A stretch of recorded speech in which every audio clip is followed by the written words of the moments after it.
नमस्कार, एस्ट्रो तक में आप सबका बहुत बहुत स्वागत है। मैं हूं प्रवीण मिश्र।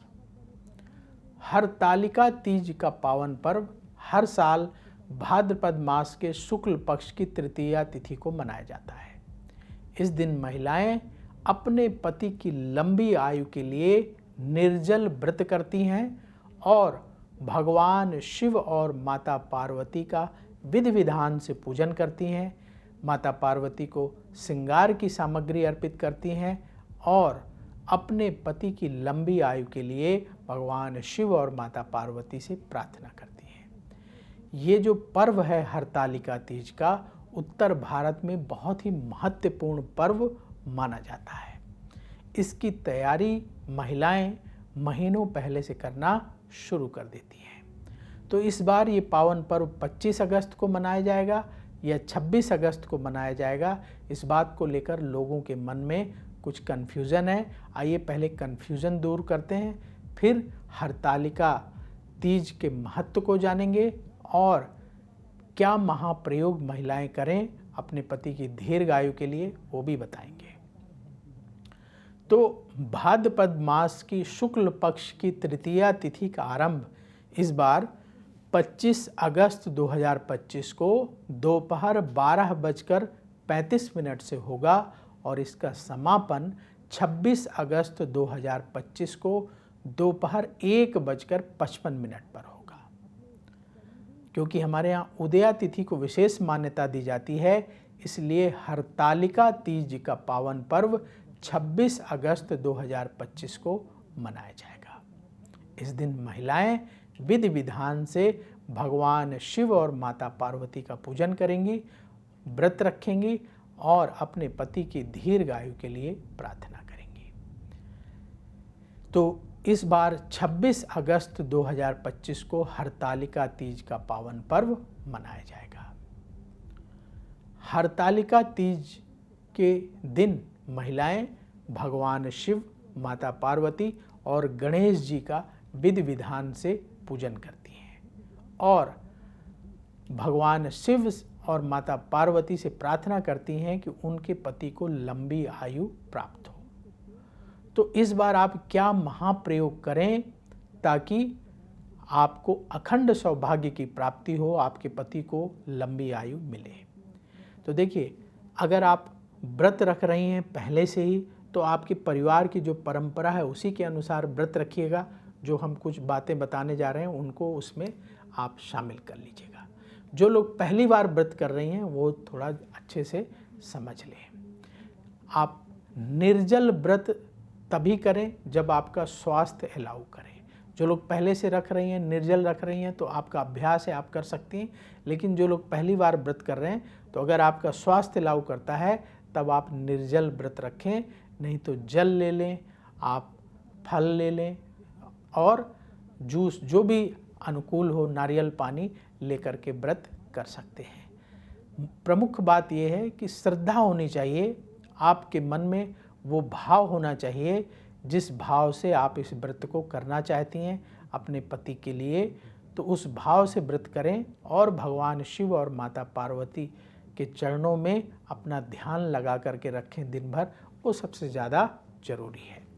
तो व्रत रखना है और व्रत रखने के बाद सुबह व्रत का संकल्प ले लेंगे। अपने घर के मंदिर की अच्छे से सफाई करके अपने घर के मंदिर में सुबह पूजन कर लेंगे और शाम के समय भगवान शिव, माता पार्वती और गणेश जी का पूजन आपके घर के आसपास कोई मंदिर हो तो मंदिर जाकर कर सकते हैं या आप अपने घर में ही कर सकते हैं। तो आप अपने घर में कर रहे हैं तो भी अच्छी बात है, मंदिर जा कर के कर रहे हैं तो भी अच्छी बात है।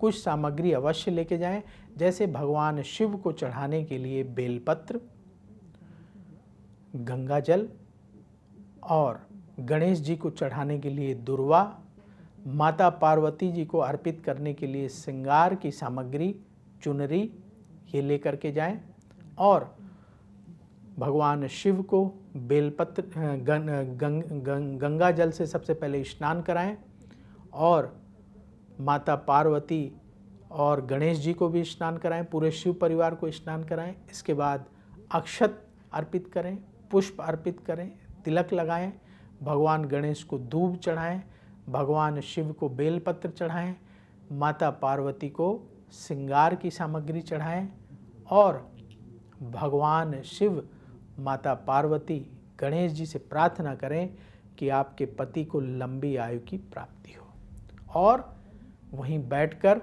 हरतालिका तीज व्रत की कथा सुनें। मंत्र कौन सा जाप करें? ओम नमः शिवाय, ओम नमः शिवाय। इस मंत्र का जाप आप मन ही मन करते रहें। कथा श्रवण करने के बाद भगवान शिव और माता पार्वती की आरती करें, फिर प्रणाम करें और अपने साथ जो और महिलाएं व्रत रख रही हैं सबके साथ अच्छा भाव रखें, किसी के साथ मतभेद ना हो। पूजा के दौरान इस बात का विशेष ख्याल रखना है और अपने घर में कोई कलह कलेश ना हो, किसी के साथ लड़ाई झगड़ा ना हो, सबके साथ प्रेम भाव बना रहे, इस बात का विशेष ख्याल व्रत रखने वाले व्यक्ति को दिन भर रखना है और रात को भी रखना है। और फिर इसके बाद भगवान को प्रणाम करके आप अपने घर चली जा सकती हैं। अगर मंदिर में पूजा किया है या घर में पूजन किया है तो फिर आप विश्राम कर सकते हैं। अगले दिन व्रत का पारायण करना उचित माना जाता है। तो आप अगले दिन पहले स्नान कर लें, फिर एक बार पूजन कर लें, भगवान शिव माता पार्वती का प्रार्थना कर लें उनसे पति की दीर्घ आयु के लिए। इसके बाद आप अपने व्रत का पारायण कर सकते हैं। तो ये विधान है हरतालिका तीज का व्रत रखने का। जो लोग पहली बार रख रहे हैं तो इस बात का बहुत ध्यान रखें जो हमने आपको बताया और बड़े प्रेम से भगवान शिव और माता पार्वती के चरणों में ध्यान लगाते हुए अपना दिन बिताएं, पूजन करें। आप देखेंगे आपकी पूजा सफल होगी, आपका व्रत सफल होगा, भगवान शिव और माता पार्वती की कृपा मिलेगी और आपके पति को लंबी आयु अवश्य प्राप्त होगी। दान कब करना चाहिए? देखिए, व्रत रख लिया आपने, पूजा कर ली, भगवान के चरणों में मन लगा करके रखा।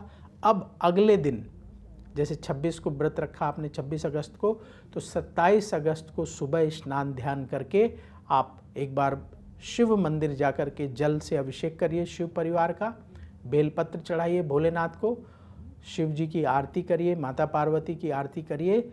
और दान क्या करना है? चावल, दाल, आटा, घी, गुड़, नमक, कोई फल, सब्जी इत्यादि एकत्रित करके कुछ उसमें दक्षिणा रख करके पंडित जी को प्रणाम करिए और उन्हें ये दान करिए और आशीर्वाद लीजिए कि आपके पति की आयु लंबी हो। तो ये प्रयोग, ये उपाय आप अवश्य करें। अगले दिन दान वाला पार्ट मिस ना होने पाए, इसका ध्यान रखिएगा। तो पूजा करनी है, मंत्र जाप करना है ओम नमः शिवाय, ओम नमः शिवाय का, और अगले दिन जाप करना है। ये 3 कार्य करेंगे, अवश्य आपकी मनोकामना पूर्ण होगी। तो अब वक्त हो चला है आपसे विदा लेने का। देखते रहिए एस्ट्रो तक, बहुत जल्दी फिर आपसे मुलाकात होगी। बोलिए भगवान शिव और माता पार्वती की जय। अगर आप मुझसे जुड़ करके अपनी समस्याओं का समाधान चाहते हैं और चाहते हैं कि आपकी समस्याओं को ज्योतिष के माध्यम से सुलझाया जाए, तो आप हमसे संपर्क कर सकते हैं, जुड़ सकते हैं एस्ट्रो तक पर।